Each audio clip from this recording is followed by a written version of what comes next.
Hi, this is Kyra, and today I'm going to be talking about Cassandra Clare's The Mortal Instruments series. More specifically, the first three books, City of Bones, City of Ashes, and City of Glass.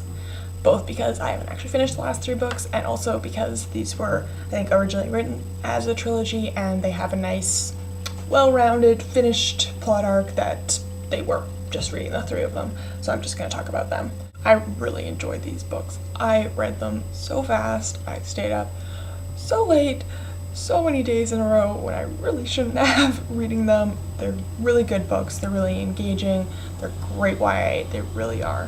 When I was describing the books to a friend of mine, she said, "Oh, another one of those series," which I was like, well, kind of, but they are really good. And another friend was like, "Oh, I heard they were ripped off fan fiction," which I'm not speaking to the veracity of those claims, but they're really good books. They're well written, they're interesting, the mythology is interesting, it's different.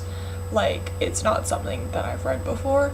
The idea of these demon hunters, shadow hunters, who made a deal with an angel to give them these like runic powers, like that is an incredibly original concept. That's nothing that I've read before. And I know a lot of people have been like, oh, well, what if like she's Mary Sue, like she's this ordinary girl who suddenly finds out that she's descended from this long lineage, and oh, she's got special powers no one else has, blah blah blah. Which, I mean, that kind of fits the definition of a Mary Sue.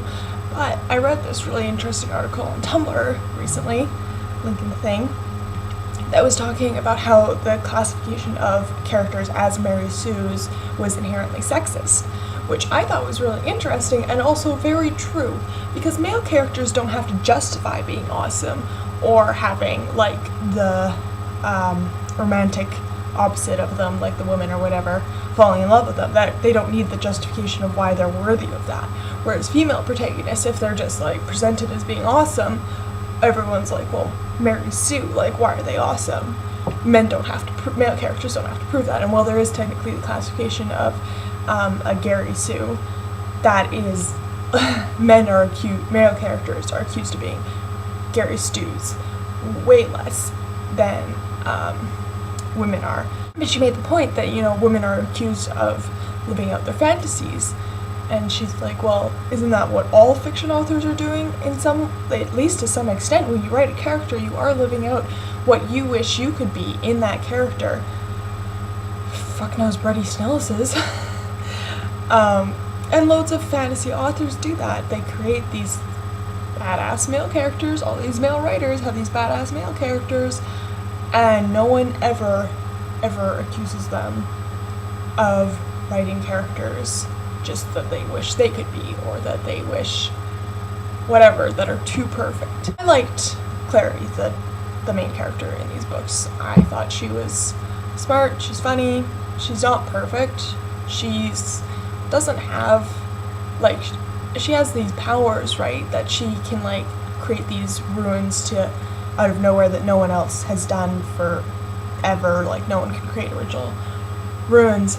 But that's not really introduced until the very end of the first book. Like, I think I was spoiled by The Hunger Games. I went into these books expecting them to be exactly like the movie, and no, it wasn't. I've been ruined for book-to-movie adaptations forever by The Hunger Games.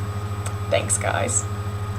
So, I was expecting her to instantly have these powers, but no, she doesn't, and she's not physically able to keep up with the rest of the Shadowhunters ever, like in the first three books at all. Like, she gets a bit better, but she's never the sword-wielding badass that the rest of them are, which I appreciate. Not that there'd be anything wrong with it if she did, but I liked that, like, what she did get good at quickly was the thing that was because of experiments performed on her as a baby, and wasn't like something that she was like, oh, I just picked this up because I'm so awesome. So, I like that, and even as the traditional definition Mary Sue, as sexist as it might be, she doesn't fit into that. She's an interesting, well-rounded character, and she doesn't become an instant perfect badass. She has her flaws. The other thing that I wanted to talk about with these books is that I really wish they'd gone there with the incest. Hear me out. Alex said I shouldn't phrase it like that, but I'm like, oh, I'm totally phrasing it like that. So, I mean, as soon as they're like, oh, we have this burning, passionate love for each other, like, I instantly was attracted, Jason and Claire, they're like, as soon as I saw them, I was attracted to them, like, I love them, it's like this really all-consuming thing. And as soon as they're like, oh, we're brother and sister, you're just sitting there being like, well, no, you're not.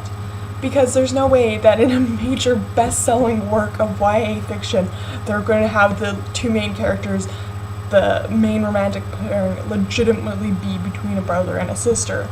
And it becomes very clear that it's not just like a, Star Wars, oops, I accidentally pecked my sister on the lips one time. Let's just pretend that didn't happen.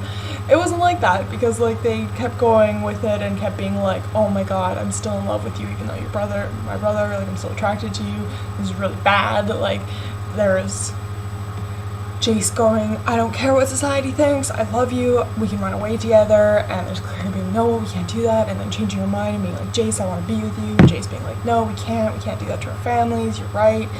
And then in the third book, they're both like, fuck it, let's just be together. And then Claire is like, well, Jace, you're just doing this because you think you're evil, which you're not, blah, blah, blah. All of the angst. So much angst. Which, like, you just spend the entire time being, like, there's no suspense there, because you're like, there's no way in a major work of YA fiction that continues to bring up the incest, that it's actually incest. Like, that's just not gonna happen. Ever. So it bugged me just because it was so obvious. Not that I actually wish they'd gone there with the incest. So, overall, I really enjoyed these books. They were really good books, really good read. Like, I seriously powered through them in a couple days of just stupidly late nights because I couldn't put them down. Like, the one night I got into bed at 9 p.m. and the next time I looked at the clock, it was 1:40 in the morning. So that, if that's not a good recommendation, I don't know what is. Like, they're good books, you can't put them down. They're an easy read, fast, enjoyable, so much fun, and there's 6 of them, which I didn't know when I started. I thought there was just 3, so I was very delighted the other day to find out there were 6 and start on the 4th book. So that's me for this week. Everyone's kind of insanely busy, so we're not really sure what's going on in terms of scheduling, but we'll see you at some point. Someone will see you at some point. Bye.